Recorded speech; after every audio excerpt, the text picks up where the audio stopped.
Retomando aquele diagrama da AMI, nesse momento nós estamos no ponto de ter uma instância EC2 totalmente preparada para rodar a aplicação.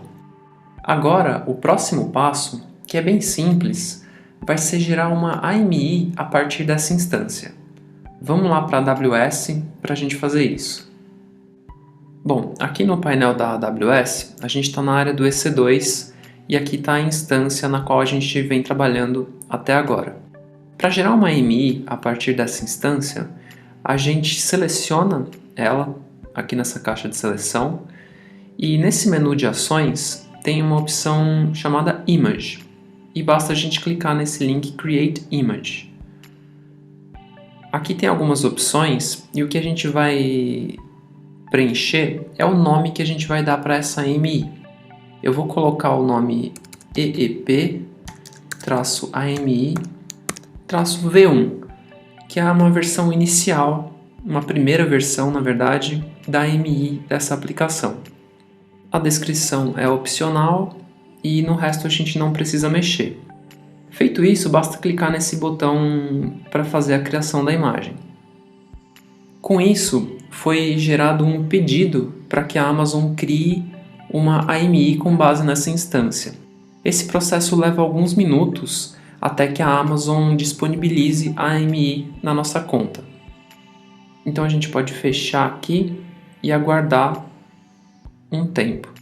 Essa AMI ela vai estar disponível dentro desse outro menu aqui mais para baixo, chamado AMIs. Entrando nele, você pode ver que tem uma linha já nessa tabela e o status está pendente, ou seja, a Amazon ainda não terminou de fazer a criação dessa AMI. Então vamos aguardar um pouquinho e daqui a alguns minutos a gente volta aqui para ver se essa AMI já está disponível. Lembra da arquitetura que foi planejada lá no começo? Então, o que nós temos até agora é um banco de dados pronto na instância do RDS e uma outra instância EC2 rodando a aplicação e se comunicando com o RDS. No teste que nós fizemos, abrindo a aplicação no navegador, foi usado o endereço IP direto da instância EC2, ou seja, não havia nenhum balanceador de cargas intermediando a conexão. Agora nós vamos partir para a configuração do balanceador de cargas. A gente vai acessar a área específica de balanceadores de carga aqui nesse menu Load Balancers. E aqui a gente inicia a criação de um novo balanceador. Existem duas opções de tipos de balanceador de carga, a gente vai usar o clássico. A primeira coisa é atribuir um nome para esse balanceador de cargas. A gente vai usar EEP-ELB. A gente tem que selecionar a mesma VPC que a gente vem trabalhando desde o início. Aqui mais abaixo tem algumas configurações de rede e a Amazon nos obriga a escolher pelo menos duas subredes aqui. A gente vai para o próximo passo, que é a configuração do grupo de segurança no qual esse balanceador vai estar inserido. A gente já criou lá no início todos os grupos de segurança, basta a gente escolher o grupo adequado para o balanceador de cargas, que a gente criou com o nome EEP-SG-ELB. Próximo passo seriam algumas configurações de segurança adicionais que a gente vai passar nesse momento. A gente vai para o próximo passo, que se trata do seguinte: o balanceador de carga ele fica constantemente verificando se as máquinas que estão atrás dele, ou seja, as instâncias EC2, estão funcionando. E como que ele verifica isso? Ele simplesmente fica abrindo uma página específica da aplicação de tempos em tempos e verificando se essa página está disponível. No momento em que houver qualquer problema e essa página não puder ser exibida, o balanceador vai perceber que houve algum problema com a aplicação. A única coisa que a gente vai alterar aqui é justamente o endereço dessa página. Na aplicação já existe uma rota configurada com esse caminho, /ping, que é justamente para ser usado pelo balanceador de carga com esse propósito. Feito isso, a gente pode seguir adiante. Nessa etapa, a gente poderia incluir instâncias EC2 que estão ligadas nessa conta atrás desse balanceador de carga. Mas a gente não vai fazer isso porque a gente vai querer que essas instâncias que vão estar atrás dele, elas sejam disponibilizadas através do auto-scaling, que é aquela ferramenta que possibilita alterar de maneira muito simples a quantidade de instâncias que estão rodando a aplicação. Então aqui a gente não vai colocar nenhuma instância por enquanto atrás desse balanceador de cargas. Ele nesse momento vai ser um balanceador de cargas inútil, porque ele não vai estar enviando tráfego para nenhuma instância, mas tudo bem, é isso mesmo que a gente quer por enquanto. Assim como a gente consegue colocar tags em instâncias EC2, a gente consegue colocar tags nos balanceadores de carga também. Isso para a gente não vai ser necessário, então a gente pode seguir também. Nesse passo final, são apresentadas todas as informações que a gente configurou. É apenas um passo de revisão antes de efetivamente fazermos a criação do balanceador. O balanceador está sendo criado na Amazon e pronto. O balanceador está disponível lá na AWS. Aqui na lista, a gente pode notar que apareceu um novo registro referente a esse balanceador que foi criado. A situação agora é a seguinte: nós já temos um balanceador disponível, mas ainda não existe conexão entre ele e alguma instância rodando a aplicação. Para juntar essas duas coisas, nós vamos fazer a configuração do auto-scaling, e aí vai ficar mais claro para você o porquê de nós termos criado a nossa própria AMI, que ainda não foi usada para nada. A sacada agora é que através da nossa própria AMI personalizada, é possível iniciar rapidamente quantas instâncias EC2 nós quisermos, já prontas para rodar a aplicação. E o auto-scaling vai ser configurado para usar essa AMI específica sempre que for necessário subir uma nova máquina. Ou seja, toda instância criada pelo auto-scaling já estará rodando a aplicação. Então vamos lá. Voltando aqui na AWS, essa é a etapa final para a configuração da nossa infraestrutura. A configuração do auto-scaling se dá em dois passos. Primeiro a gente tem que fazer a criação de uma Launch Configuration, que está nesse menu lateral à esquerda.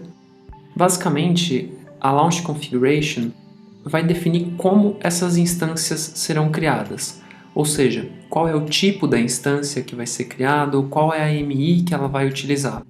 E o segundo passo é a criação do grupo de auto-scaling que vai usar essa Launch Configuration para subir um número arbitrário de instâncias. Vamos acessar então essa primeira área aqui, relativa às Launch Configurations. A gente clica aqui nesse botão, e aí aqui aparece justamente os dois passos que a gente falou. Primeiro criar a Launch Configuration e depois o grupo de auto-scaling. Vamos em frente para começar com o primeiro passo. A primeira coisa é escolher a AMI que vai ser usada. Aqui nessa listagem tem várias AMIs disponibilizadas pela Amazon, inclusive aquela que a gente usou lá no início para subir a nossa instância base. Mas nesse caso, a gente vai verificar as nossas próprias AMIs. A gente só tem uma, que foi aquela que a gente criou já com tudo que a aplicação precisa, e é essa AMI que vai ser usada para a criação da Launch Configuration. Então aqui é só selecionar essa AMI, e o próximo passo é escolher o tipo da instância. A gente usou uma instância do tipo T2 Micro para fazer a configuração da instância base, e a gente vai continuar usando esse tipo de instância para a criação do auto-scaling. O que isso quer dizer? Quer dizer que toda instância que for criada pelo auto-scaling vai ser uma instância do tipo T2 Micro. Então, com isso escolhido, a gente vai em frente. A gente tem que dar um nome para essa Launch Configuration. Vamos chamar de EEP LC V1. Aqui nas configurações básicas, a gente não precisa fazer mais nada. Nas configurações avançadas, tem duas modificações que a gente vai fazer. A primeira é marcar essa opção para que a Amazon atribua um IP público para todas as instâncias que forem criadas por meio dessa Launch Configuration. Isso acaba facilitando caso a gente precise do endereço de uma instância específica. A outra coisa é com relação a esse campo chamado UserData. Para que a gente vai usar isso aqui? Se você se lembrar, a gente fez a criação de um script que seria responsável por cuidar da inicialização da máquina na hora que ela é ligada. Entre outras coisas, esse script fazia a atualização da aplicação e reiniciava o servidor web. Esse script foi colocado dentro da AMI e já vai estar disponível para todas as máquinas que subirem com base nessa AMI. Porém, para que esse script tenha efeito, a gente precisa fazer com que de alguma forma ele seja executado na hora que essa instância for iniciada. Então, naquele campo UserData, a gente vai colocar apenas uma chamada para que esse script seja executado. Eu deixei essa chamada já preparada nesse quarto script que está aqui. É um shell script muito simples que apenas executa o arquivo de inicialização que a gente criou dentro da máquina. Então eu vou copiar esse trecho todo e colar aqui nessa parte de UserData. O que vai acontecer é que quando uma instância for iniciada, esse código que está aqui dentro do UserData vai ser executado e, por sua vez, ele vai disparar a execução do script de inicialização. Então era só isso aqui. Na parte de armazenamento, a gente vai manter o mesmo padrão que foi utilizado, SSD de 8 GB. Em grupos de segurança, a gente vai utilizar um dos grupos de segurança que a gente já criou, que no caso é o EC2, porque essa Launch Configuration vai ser utilizada para subir instâncias EC2 que vão rodar a aplicação. A gente pode ir para o passo de revisão e fazer a criação da Launch Configuration. Aqui é aquela mesma pergunta em relação ao key pair que vai ser utilizado para acessar as máquinas ligadas através dessa Launch Configuration. A gente marca OK. E aí a gente já cai direto no passo de criação do grupo de autoscaling. A primeira coisa é dar um nome para esse grupo de autoscaling, que vai ser EEP-ASG. Group Size é a quantidade de instâncias que vão ser iniciadas na hora que esse grupo for criado. Eu vou deixar um mesmo por enquanto. A gente vai escolher a VPC que a gente vem trabalhando. E aqui em Subnet eu vou escolher todas as zonas da AWS. Não precisa se preocupar com isso aqui por enquanto. Aqui nos detalhes avançados, a gente vai marcar essa opção que diz o seguinte: as instâncias que forem criadas através desse grupo de autoscaling vão receber tráfego de algum balanceador de carga. A gente vai indicar qual é o balanceador de carga. Aparece aqui justamente a opção de balanceador que a gente criou, o EEP-ELB. E o resto a gente vai manter da forma como está. Nessa parte de políticas de escalabilidade, seria possível fazer configurações para que o autoscaling aumentasse ou diminuísse a quantidade de máquinas automaticamente de acordo com alguns parâmetros que a gente poderia trabalhar. Porém, para simplificar um pouco agora, a gente vai manter essa opção que já está selecionada, que diz que esse grupo ele vai ser mantido no tamanho que a gente configurou, que no caso é de uma instância, até que a gente manualmente decida fazer a troca da quantidade de máquinas dentro desse grupo. Vamos para o próximo passo. Notificações a gente não vai fazer nada nesse momento e nem tags. Então a gente vai para o passo final de revisão. Feito isso, a gente clica finalmente nesse botão para fazer a criação do grupo de autoscaling. E pronto, aí a gente fecha aqui e a gente volta para essa tela onde tem uma listagem dos grupos de autoscaling que estão criados. Se você reparar, aqui nessa tabela a gente tem alguns parâmetros. 0 é a quantidade de instâncias EC2 que atualmente estão criadas através desse grupo de autoscaling. A gente acabou de criar esse grupo, a gente marcou que a gente quer uma instância dentro dele, mas ainda não deu tempo da AWS disponibilizar essa instância. Por isso é que essa informação está como 0. A coluna desired indica a quantidade de instâncias que nós gostaríamos que estivessem ativas nesse grupo. No caso é 1, que foi justamente a configuração que a gente fez. E as colunas mínimo e máximo, elas delimitam a quantidade de instâncias que a gente pode subir aqui. Por exemplo, a gente pode alterar essa quantidade desired da forma como a gente quiser. Porém, essa alteração tem que respeitar esses limites. Nesse caso, a gente só vai conseguir ter uma instância nesse grupo. Para ter algum valor diferente disso, a gente precisa fazer a alteração desses limites. Vamos atualizar essa tela? E aí você pode observar que houve alteração desse campo com a quantidade de instâncias. Então, provavelmente já tem mais uma instância disponível na nossa conta que foi criada automaticamente através desse grupo de autoscaling. Vamos voltar para o menu de instâncias.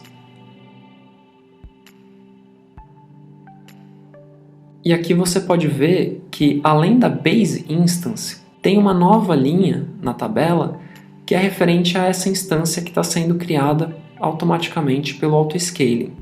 Se você reparar, essa instância está com o status Initializing, ou seja, ela ainda não terminou de ser completamente disponibilizada pela AWS. A gente precisa aguardar alguns minutos para que todo o processo seja concluído, inclusive com a execução daquele script de inicialização, e aí sim essa instância vai estar completamente disponível para rodar a aplicação. Enquanto a instância é criada, eu aproveitei e desliguei a Base Instance, aquela nossa instância inicial, porque ela não vai mais ser necessária para a gente. Nós já fizemos a criação do autoscaling, que foi configurado para manter uma instância ativa, que é a instância que a gente está aguardando subir. Essa instância já está com a configuração para se conectar ao banco de dados. Essa configuração veio da nossa AMI personalizada. Essa instância também já vai ter conexão com o balanceador de carga, por conta da configuração que foi feita no momento da criação do grupo de autoscaling. Com isso, já é possível acessar a aplicação através do endereço do balanceador de carga. Vamos fazer esse teste? O endereço do balanceador de carga pode ser encontrado no painel da AWS, aqui nos detalhes do balanceador, nesse campo DNS Name. Então a gente só precisa copiar esse valor e em uma nova aba do navegador fazer o acesso. E tá aí, a gente conseguiu acessar a aplicação através do balanceador de carga. Bom, e se a gente quisesse ter duas ao invés de uma instância atrás desse balanceador de carga? Vamos ver como que isso poderia ser feito lá na AWS. Isso é uma configuração relativa ao grupo de autoscaling que está gerenciando essas instâncias. Então, lá nas configurações do autoscaling, a gente pode fazer a edição desse grupo.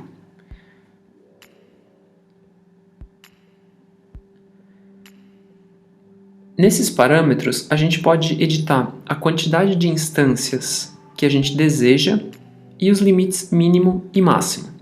Eu vou aumentar o máximo para 2 e vou aumentar também a quantidade desejada para 2. E depois disso, vou salvar essas alterações.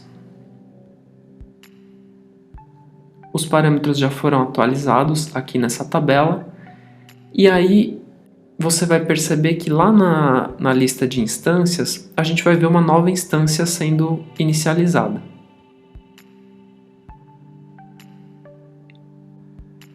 Você pode ver que a gente tem uma instância que já está rodando, que é a primeira. A Base Instance está parada, porque eu desliguei ela, como eu comentei há pouco. E a gente tem uma outra instância que está sendo inicializada, que é justamente essa que surgiu por conta do aumento da quantidade desejada no grupo de autoscaling. De novo, a gente precisa agora aguardar alguns minutos até que essa instância esteja disponível. Agora, então, a gente tem uma segunda instância disponível atrás do balanceador de carga.